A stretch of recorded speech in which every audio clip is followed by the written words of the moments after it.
I'm a big believer of having gone through that there's power in the relationships that you build. And it's easy just to say to someone, hey, I just liked your post. You better reciprocate. Better do like that for me. But if you show up for someone time and time and time again and ask for nothing, you ask for nothing other than saying, I'm a kind person. I see you. I respect you. I love you. Keep being you. More often than not, that person will say, hey, you've shown up for me time and time again. What the hell can I do for you? Like, you are so friggin' nice to me and you've asked me for nothing. Like, seriously, Mhm. tell me and I'll do it for you. Right. And again, that's not to say that's some, manipulative ploy. It's just, again, human nature in which if we show kindness and come from a place of genuine kindness, that's how you open up the hearts of people around you and people that you've never met. Welcome to Unspoken Security, the raw and gritty podcast for security professionals who are looking to understand the most important issues related to making the world a safer place, including intelligence-driven security, risks and threats in the digital and physical world, and discussions related to corporate culture, leadership, and how world events impact all of us on and off our keyboards. In each episode, host AJ Nash engages with a range of industry experts to dissect current trends, share practical insights, and address the blunt truths surrounding all aspects of the security industry.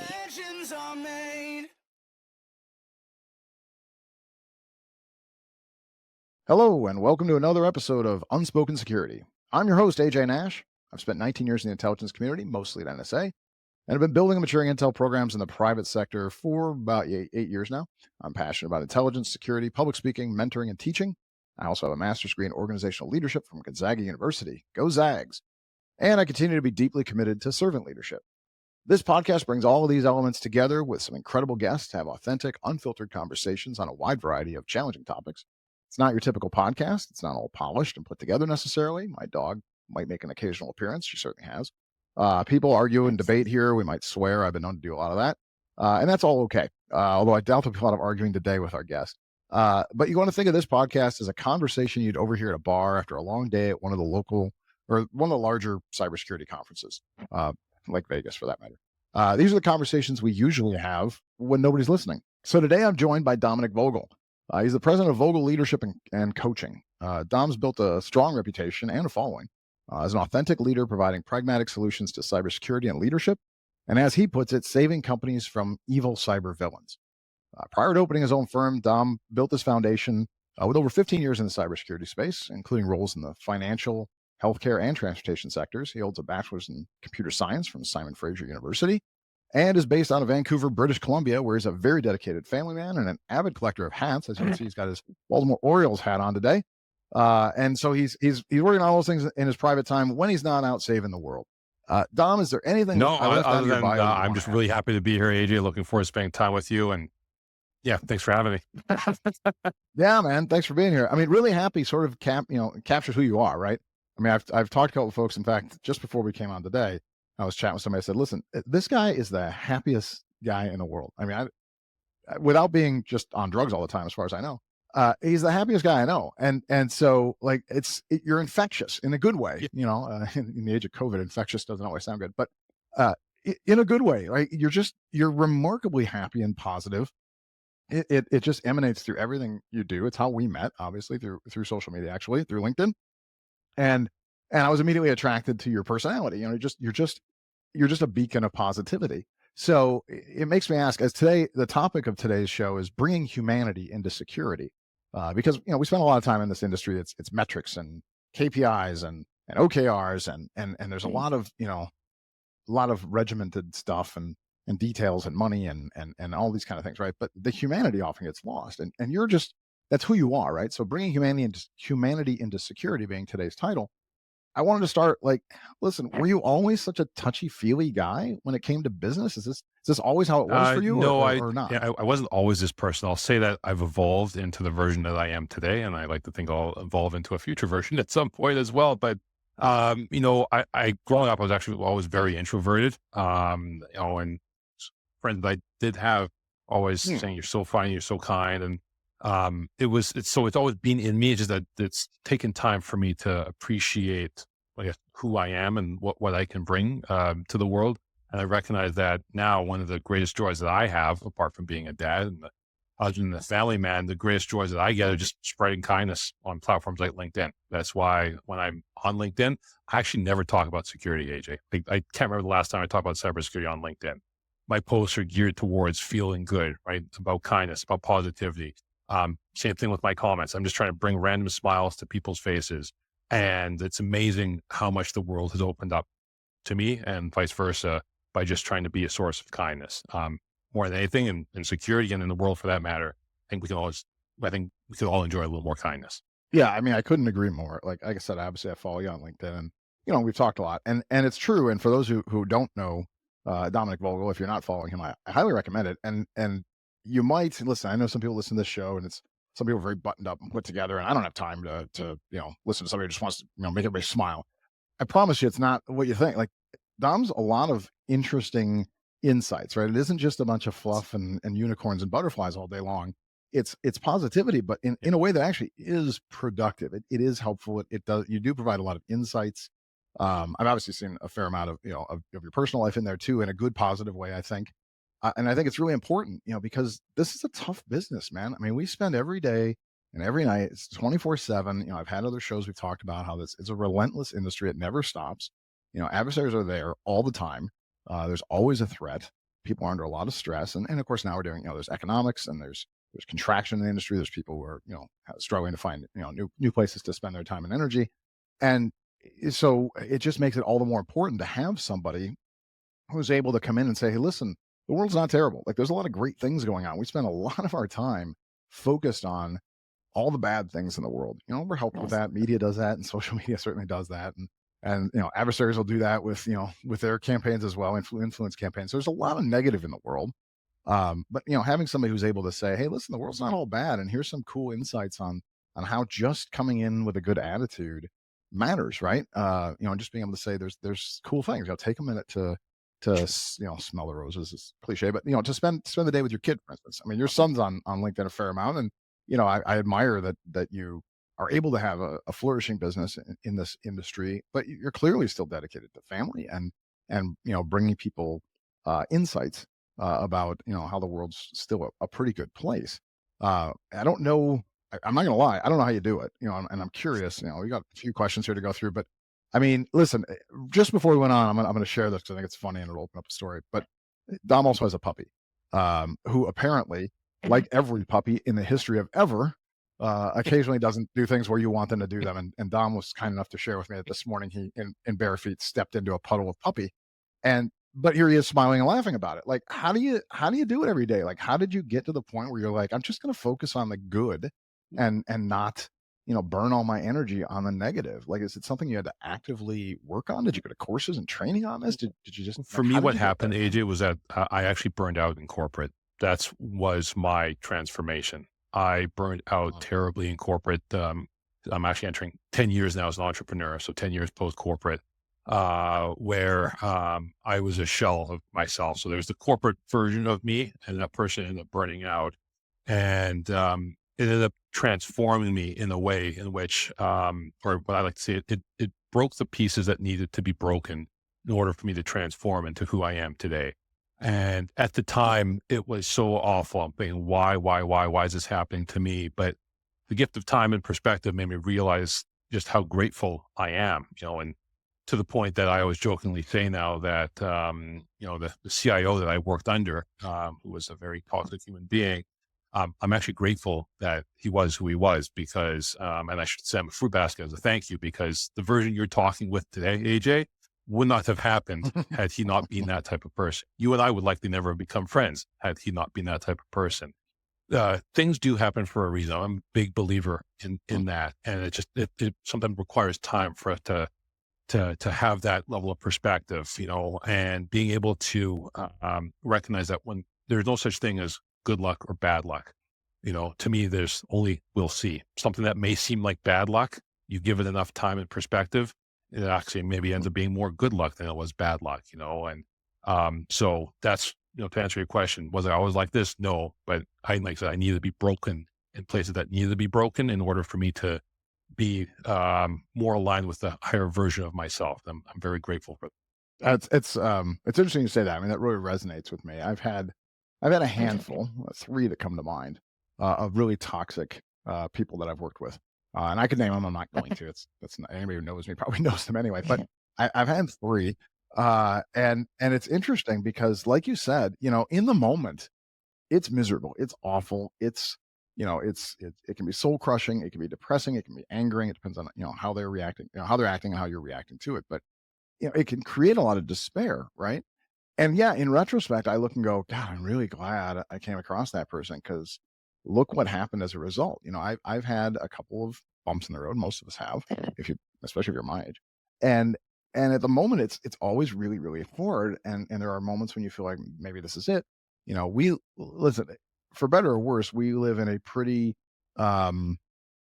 aggressive economic system.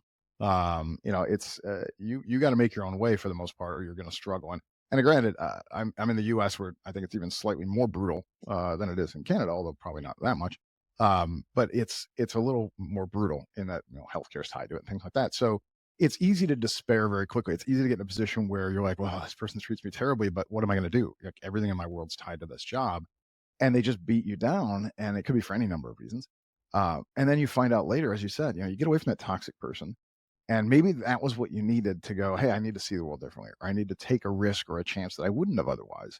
And unlike you, I've talked about sending thank you baskets. More than one occasion, I've said I should really send a basket to that guy, because if he hadn't been who he was, I wouldn't have made the move I made, and things have worked out pretty well. But in the moment, it's really, really hard. When you're in the storm, it's the old hurricane analogy, right? When you're in the storm, all you see is the storm.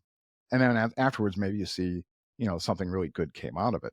And for those who don't know, I'm sort of in the middle of some of that stuff right now, and it's hard. But we've sort of stolen a little bit from the second question, but I think there's more you can dig into on it. So I was asking, how you got here. The question that we had put together prior to talking was, what made you decide that things weren't working, or there was a better way? So you've already mentioned you had this toxic leader that you obviously had to move on from. But there's a difference between saying, hey, I've got this toxic person, I'm sad, I'm miserable, I'm angry, whatever's happening. Was there a moment that was the Mhm. moment where you're like, I've got to make a move, or was it just a series? What got you to finally take that leap, that scary leap, to go, I'm done being this way, I'm done being treated this way, I'm done feeling this way, I've got to do something else? Like, how Absolutely. did It was you make it was that leap? definitely, I'll say, gradual entry, just like me gingerly getting into a bathtub. Yeah, it was basically after I burned out in corporate, I fell backwards into becoming an entrepreneur, and I never had any intention of becoming an entrepreneur. Right, Hmm. I could barely spell the word. I can still barely spell the word. And as I was going through the first year or two, I was just thinking, okay, well, there's a platform like LinkedIn. I'm going to try selling my services, and DMs and everything was just around security, right? I, a small business owner, when's the last time you had a security maturity assessment or something along those lines? And it got me nowhere. Right. AJ, which shouldn't be a surprise. And I was like, there's got to be another way. And I was looking through all the, posts at the time. I was like, boy, there's so much negative energy here. Like, people are just, someone's posting something or being vulnerable Mhm. about something, and people are crapping all over them. I was like, And I thought, there's got to be something else to this, and call it epiphany, a light bulb moment. I'm not sure, but like I said, the whole notion of kindness has always been rooted in me. As a very, I'll say, side step to this, but I believe it's related to why I am who I am. Um, Growing up, my mom suffered and continues to suffer from fairly severe mental illness. And again, growing up, I thought, well, this is awful. Why do I have to deal with this? It's not fair and that type of thing. But over time, I recognized that it gave me qualities such as compassion, empathy, kindness, things that, although I wouldn't wish mental illness on anyone, I'm grateful for the qualities that I have. And it came out of the fact that I grew up in a household with a parent that suffered from mental illness. Back to the story, knowing that was now rooted in me, I thought, well, what if I can just Mhm. share some kindness, right? In this day and age, especially in social media, it doesn't seem to be enough kindness or positivity. I thought, what if I do things differently? What if I just leave an absurdly random comment on someone's post, telling them that they're friggin' awesome, or I'm a huge fan of alliteration, so I just come up with a bunch of random high energy words and just see what that does. AJ, within the first 3 months of doing that, and doing that Mhm. consistently, right? Showing up people and saying, hey, I see you, I support you, you're friggin' awesome. Keep doing that. I went from having a few hundred to a few thousand connections and followers just after, 6 months of doing that consistently. And it led Wow. to very meaningful relationships. I'm a big believer of having gone through that there's power in the relationships that you build. And it's easy just to say to someone, hey, I just liked your post. You better reciprocate. Better do like that for me. But if you show up for Right. someone time and time and time again and ask for nothing, you ask for nothing other than saying, I'm a kind person. I see you. I respect you. I love you. Keep being you.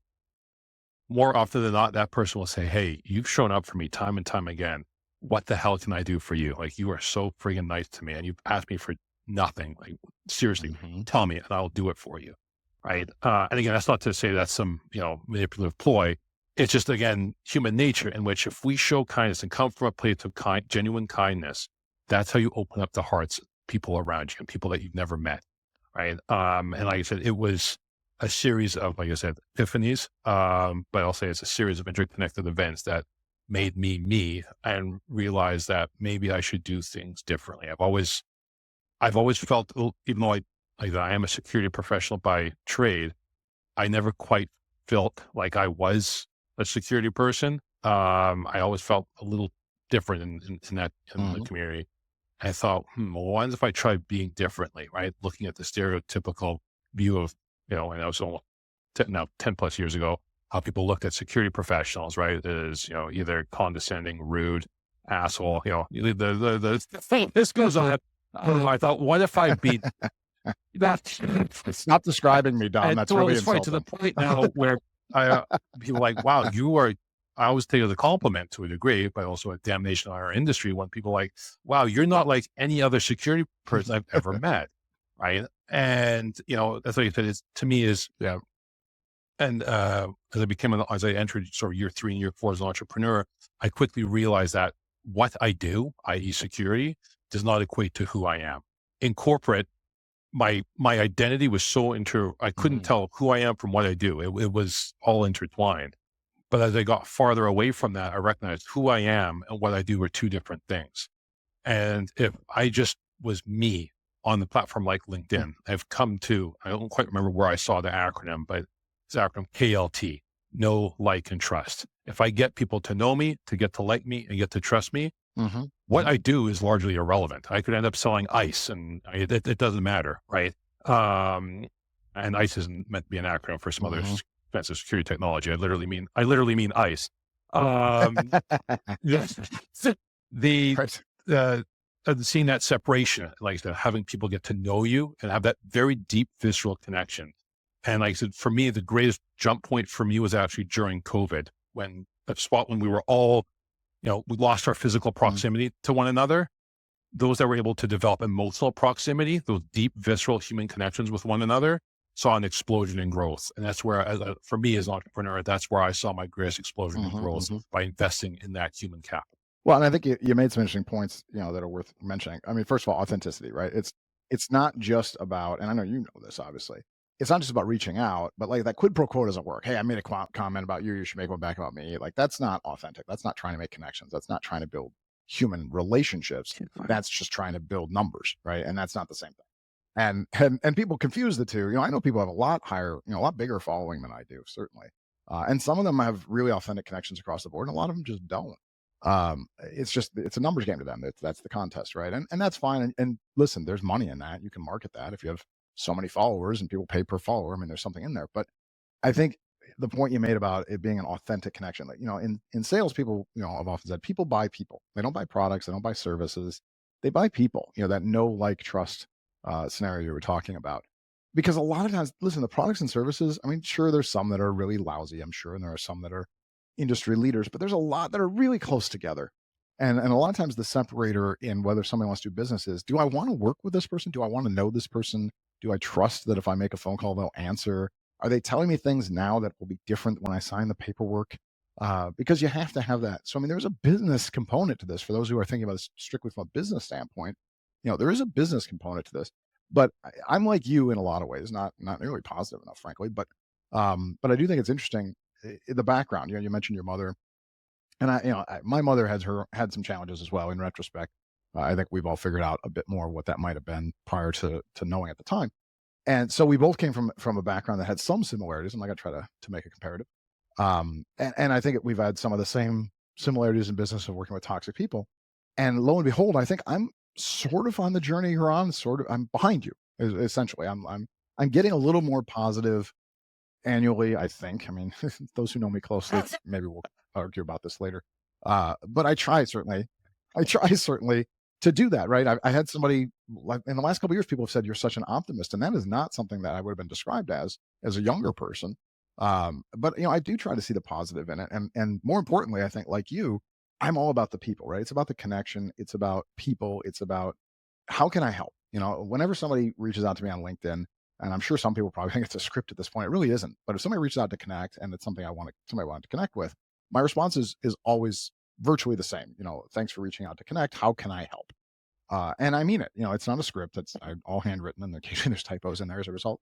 But I mean it. My goal is to do that. I have a fair amount of connections. There are very, very few, and none recently, that I haven't had some interaction with. Maybe it's just that simple message, so it might not be a lot. But I don't just click yes to everything. I could have a much bigger following. I've got hundreds or more, I'm sure, sitting in a box someplace that I'm not probably ever going to accept.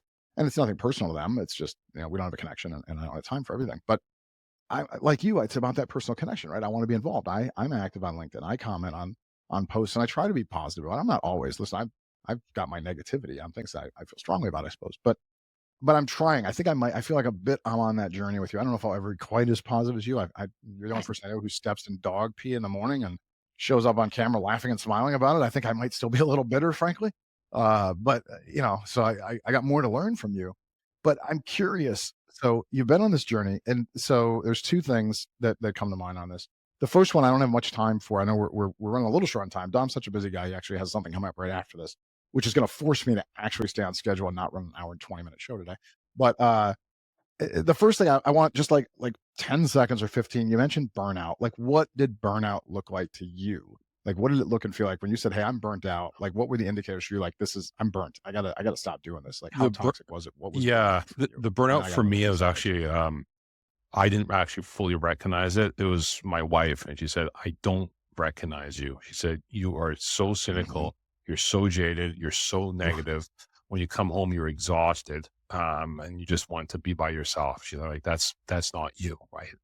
And that was the awakening moment for me. And my daughter was little at the time. My daughter, who's 14 now, remembers my corporate days. My son he wasn't born, right? So to him, working is this. I'm glad he doesn't know corporate me. Yep. Yeah. And I can appreciate that. I had a similar, again, experience. We have a lot in common in this way. And again, it was a partner that told me too. I didn't realize just how miserable I was until it was somebody who said, "Hey, I'm worried about you."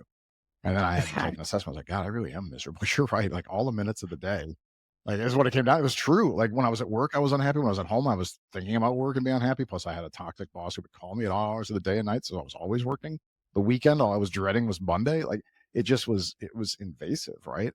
But I still hadn't quite noticed it until somebody said, "Hey, I'm worried for you." And I was like, "Yeah, this is bad. I gotta make a move to something else." So it's interesting to see it work out the same way. And then, so now that you've made this transition, you're 10 years down the road, as you said, as an entrepreneur, you're out of corporate, you're free of that toxicity. You're just the nicest, kindest, happiest person I probably have ever come across. Can you talk a bit about like the results of your way of connecting with people? What are the impacts you've seen on them? What are the impacts you've seen on yourself? You mentioned a little bit of that, but now you're 10 years down the road, and by the way, I think we can all talk about the impacts of your mental health and how it feels, which I do want to. But I know for some who are listening, if they're still with us at this point, they're going to ask about the business aspect too, because there's some people that's just how their mind works, right? So, how is it translated to business as well?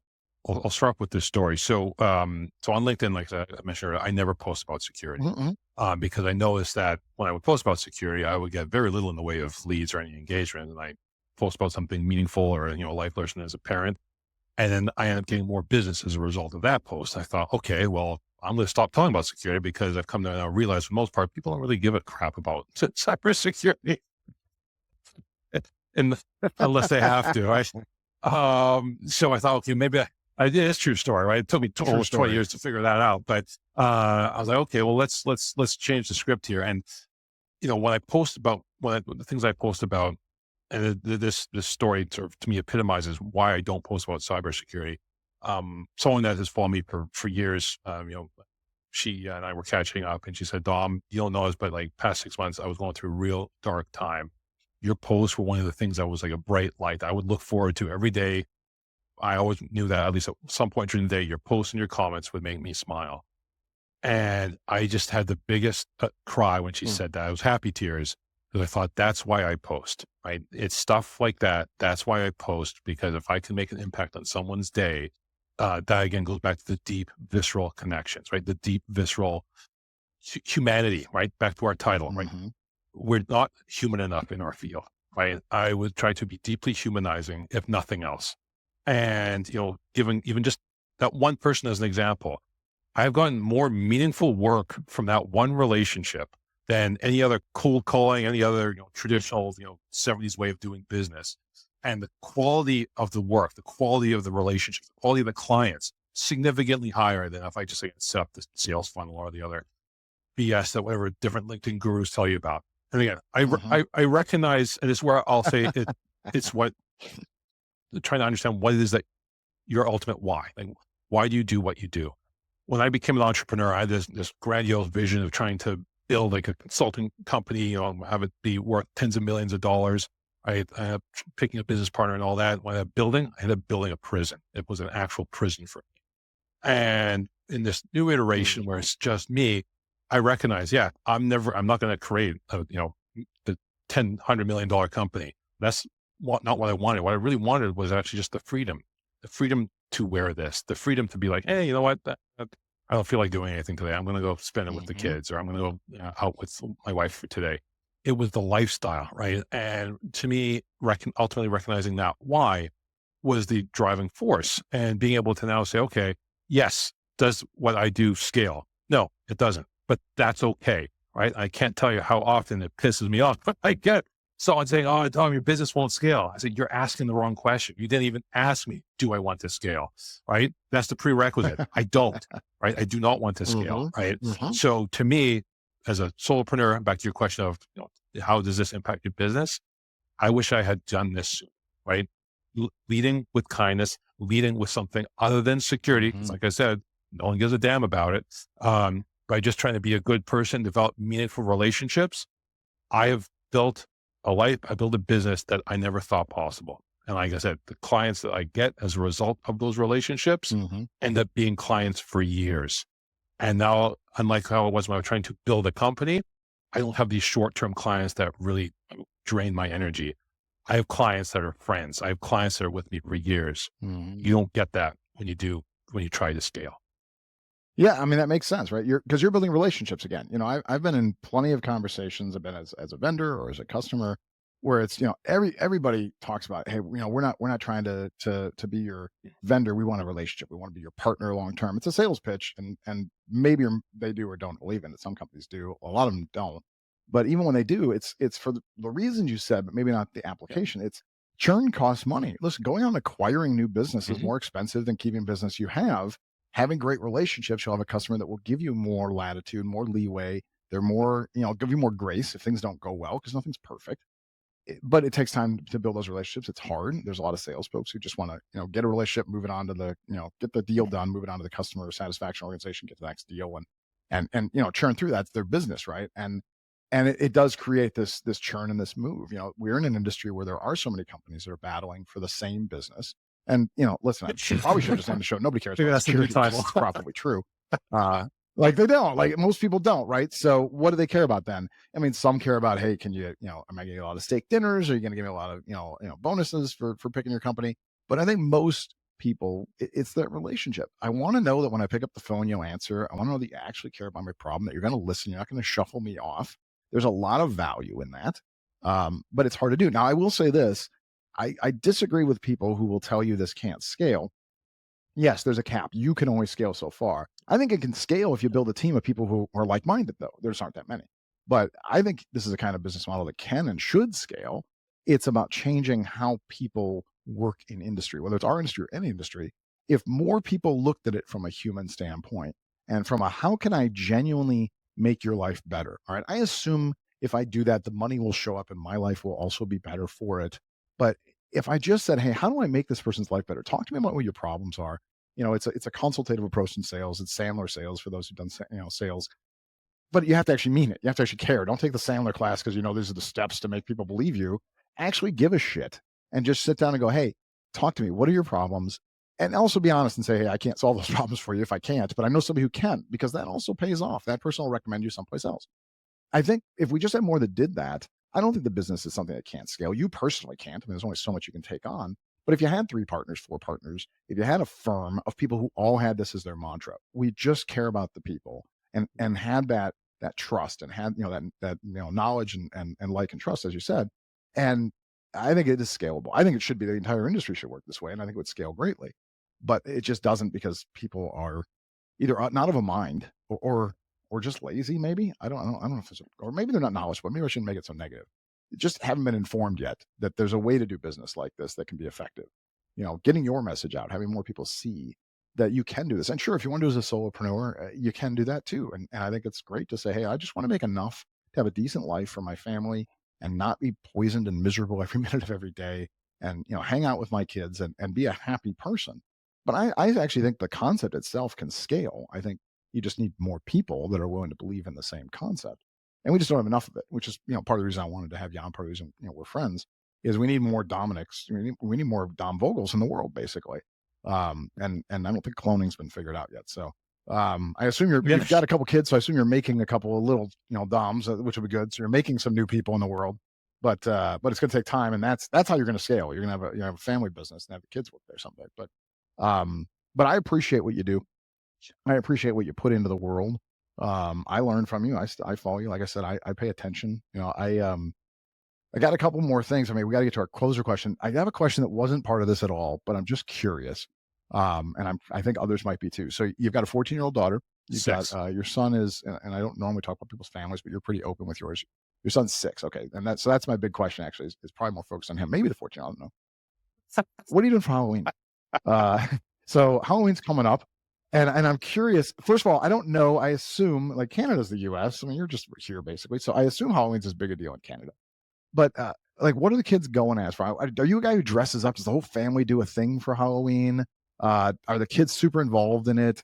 Like, how does I don't know why, but I'm really curious. We about how do like works Halloween here in Vogel House. Vancouver and the country as well. I mean, so it's always a fun thing for the kids. I mean, my daughter's now gone through it, in which she's not trick or treating anymore. She's now with her friends.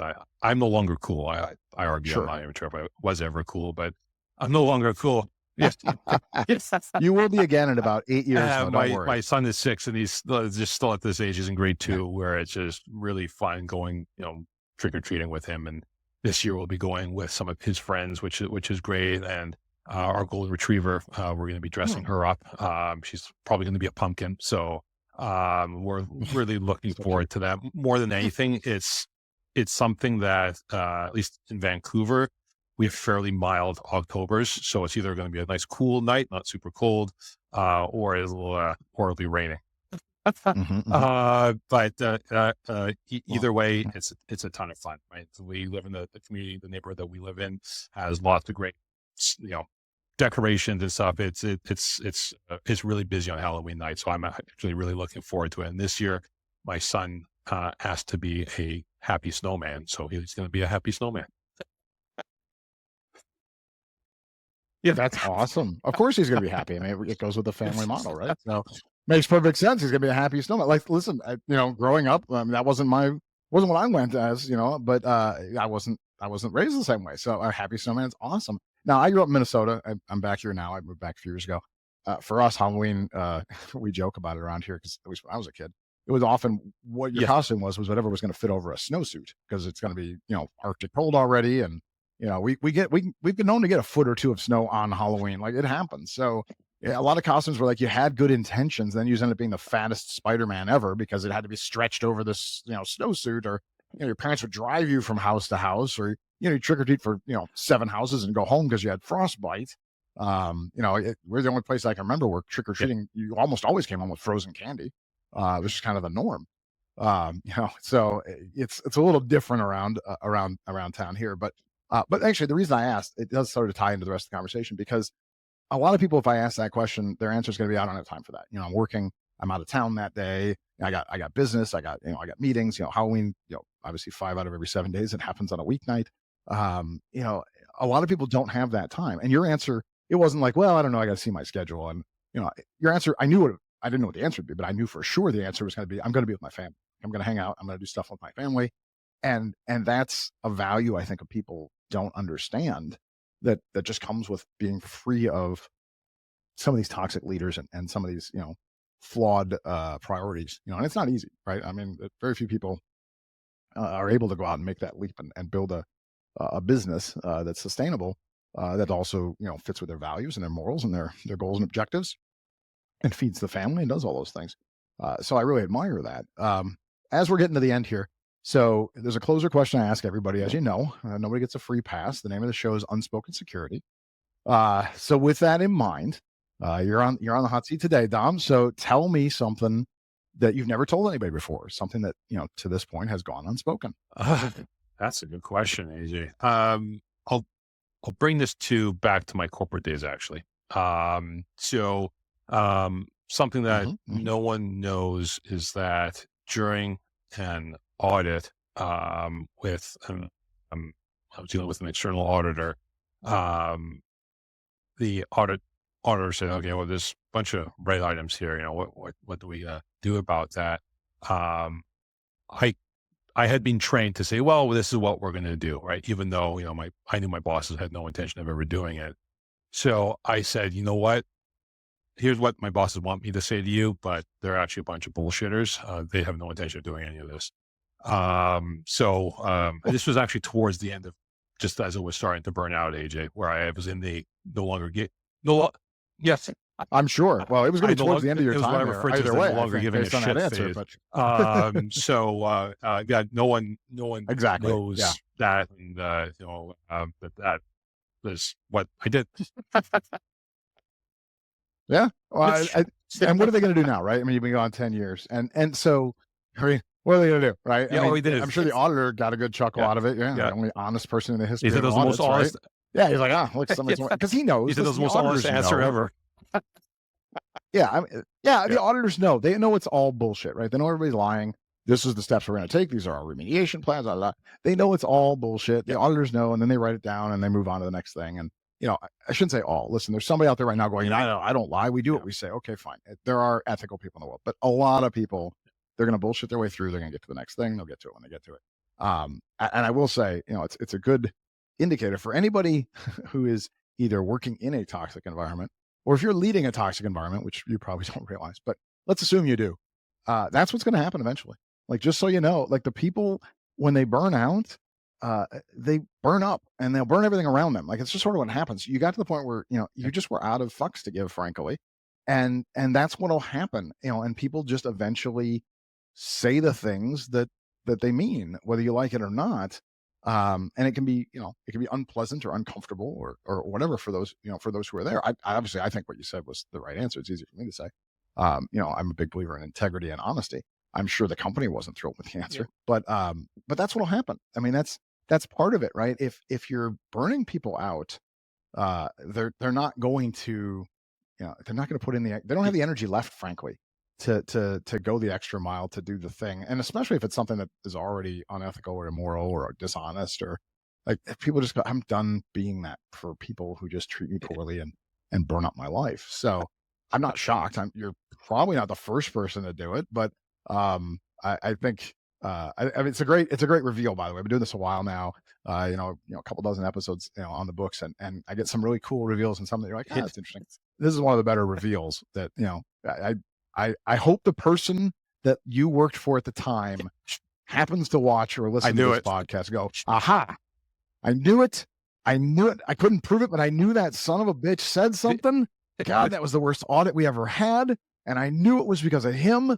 And now it's, it all comes together for me, and it probably won't happen, right? It's, 18 people. I was quickly add to that, on that same day, this was later on that epiphany, you asked me about, burning out, and my wife saying it was sort of half of the awakening. The other half happened after that audit. On that same day, I went to go watch one of the Batman movies, was one of the Christian Bale trilogies. And I've always been someone that could feel something in my heart. I could feel fire, right? And I could feel that going away. And there was the line, I don't remember which Batman movie it was, but I remember sitting in an IMAX theater watching it. And the line was, you either live long enough to see yourself become a villain or you die a hero. And I thought, Jesus Christ, like that Batman just saved my effing life. Like, and it was actually after that couple of, my wife had told me earlier in the week, the day after is when I put in my resignation. So my wife and Batman saved me. God, that's a good one. I think you may have the line back. Maybe the other way, but die pedantic. I think it was live long enough, the hero or die a villain, right? Yeah, it was. I even know the scene actually. Because he chose to take the responsibility for something else and let the world think he was the bad guy, right? It's a great line. It's a great movie. Yes, that's right. It was Harvey Dent, Two-Face in it. So and the Joker. Yep. Yeah, exactly. So really good movie and a great quote. But it's interesting that was like an impactful moment, right? We connect to all sorts of things, right? And I've had it happen where I've had a song come on or a movie where I'm like, that's it. This is the moment. Like this is that epiphany. We're like, that's the message. Where you just realize, all right, I got to make a change, right? And it's a credit to you that you're that person, that you feel things, right, and you process them. And it's a great line in the movie. Credit to Christopher Nolan as well. I should thank him as well. It's a good one if you're going to pick a movie to change your life. Exactly. Yeah. If you're gonna pick a movie to change your life or have a moment, do it. That's not a bad one. Like those are pretty solid movies. Other than Christian Bale always sounding like he was hoarse for his entire time as Batman. I'm not really sure why he went with that version of Batman, but it's easy for me to say. I don't think Bale cares about my opinion. Anyway, so we're running out of time, and you've only got a few minutes till you got a client to run to. So with that in mind, listen, I want to thank you for taking the time to come on. This was everything I hoped it would be. You remain just an amazing, like I said, a beacon of light, a positive guy, but also, again, a really smart guy, a good business person. What you do matters. You're not just connecting with people. You're actually really good at the work too. I mean, you have the technical solutions. You have the ability to help people, have a better sense of security, and as you said, protect the world from evil. So it's possible to be a good guy and a good guy. Like you can do both, and that's an important thing. So with that in mind, I don't know if there's any last thoughts, anything else you want to throw in before we wrap up. I want to give you like a minute or whatever. Before we do that, if there's anything we left out, all I want to say, AJ, is thank you for the gift of your friendship, my friend. I am very grateful to call you a friend. And if you're ever out in Vancouver, you let me know, as I look forward to meeting you in person one day, whether it's at a conference. I can't promise I'll ever be in Minnesota, but I'm sure at some point the universe will allow us to meet at some point. I look forward to thanking you for your friendship in person, but thank you for today, my friend. Oh, 100%. Thank you. And I appreciate it. Yeah. If you come to Minnesota, don't do it in the winter, but obviously if you're ever here, let me know. I'd love to get out to Vancouver. I've been to Seattle, haven't crossed over, but I'd certainly like to get out there at some point. It's beautiful country. And if I do find my way there, I'll definitely connect with you, and we'll grab a bite and catch up. So with that, I'm going to wrap this up. This has been another episode of Unspoken Security. Again, thank you so much, Dom, for being on the show. Thanks everybody for listening and watching. Please like and subscribe, and give good comments, and tell your friends and neighbors. If you don't like the show, just shut up. I don't want to know about that. No, I'm just kidding. Feel free to tell me that too, and we'll try to make it better. But again, thanks everybody for being here. Thank you, Dom, for being here. And with that, I'm going to close it out. This has been another episode of Unspoken Security. That's a wrap for this episode of Unspoken Security. If you enjoyed this episode, follow us wherever you listen to your favorite podcasts. See you next time.